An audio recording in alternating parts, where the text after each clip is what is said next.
नमस्कार दोस्तों, स्वागत है आपका। और हम बात करें राजस्थान के लोकसभा सीटों में। अब दैनिक भास्कर के इस आर्टिकल से हम भरतपुर लोकसभा सीट की बात करेंगे, क्योंकि चुनाव का माहौल है। कहीं ना कोई प्रश्न बन सकता है, हमारे और आपके लिए इम्पोर्टेंट रहेगा। तो हम बात करते हैं भरतपुर सीट की, और अशोक खंडेलवाल का ये आर्टिकल है दैनिक भास्कर से। मैं लोकसभा सीट हूँ का ये जो इनका आर्टिकल है उसकी बात करते हैं। देखिएगा, पहले दिन से पूर्व राजघराने का दखल, लेकिन जनता के नेता ने 10 साल तक जीतने नहीं दिया। आप भरतपुर की सीट के बारे में पढ़ते हैं। मैं भरतपुर लोकसभा सीट हूँ।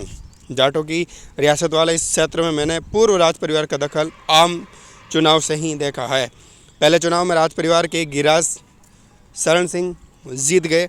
दूसरे और तीसरे में पूर्व राज परिवार को चुनौती दी सामान्य परिवार के सदस्य राज बहादुर ने, वे जीते।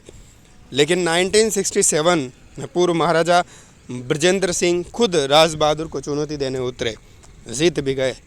फिर 1989 से 2004 तक 5 बार इसी राज परिवार ने सांसद दिए। ये बात दिगर हैं।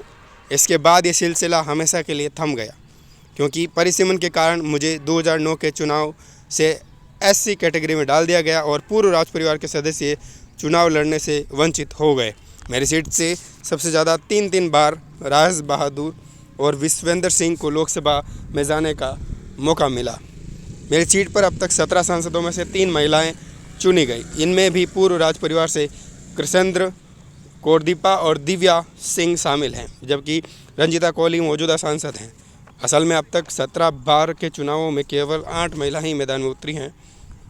इनमें से 2014 के चुनाव में सबसे ज़्यादा 3 महिलाएं शामिल थी। हालांकि तीनों में से एक भी महिला को जीत नहीं मिली थी। मेरी सीट से जीते तीनों सांसदों को केंद्र की सरकार में जगह मिल सकी थी। हालांकि पहले चुनाव से ही मेरी सीट को प्रतिनिधित्व मिल गया था, लेकिन उसके बाद केवल नटवर सिंह केंद्र में मंत्री बने। राजेश पायलट मेरी सीट से सांसद रहे, लेकिन वे तब मंत्री नहीं बनाए गए थे। बाद में उन्हें मौका मिला। नटवर सिंह के इर्द गिर्द घूमती रही राजनीति। असल में नटवर सिंह यहाँ से जीतकर केंद्र में सबसे ताकतवर नेता के रूप में उभरे। वे सोनिया गांधी के सबसे नज़दीकी रहे।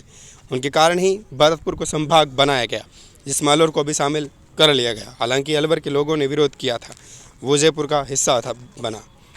केंद्र में सरकार जाने के बाद नटवर सिंह ने बुक लिखी, 1 लाइफ इज़ नॉट एनफ। याद रखिएगा, 1 लाइफ इज़ नॉट एनफ, एक ज़िंदगी काफ़ी नहीं है। 1 life is not enough Natwar Singh की बुक है। कांग्रेस की वर्क कल्चर, सोनिया गांधी से रिश्ते और परिवार की राजनीति पर टिप्पणियों से वे फिर सुर्खियों में आ गए। ये बात थी राजस्थान की भरतपुर लोकसभा सीट की। चैनल को सब्सक्राइब कर लीजिएगा। नमस्कार।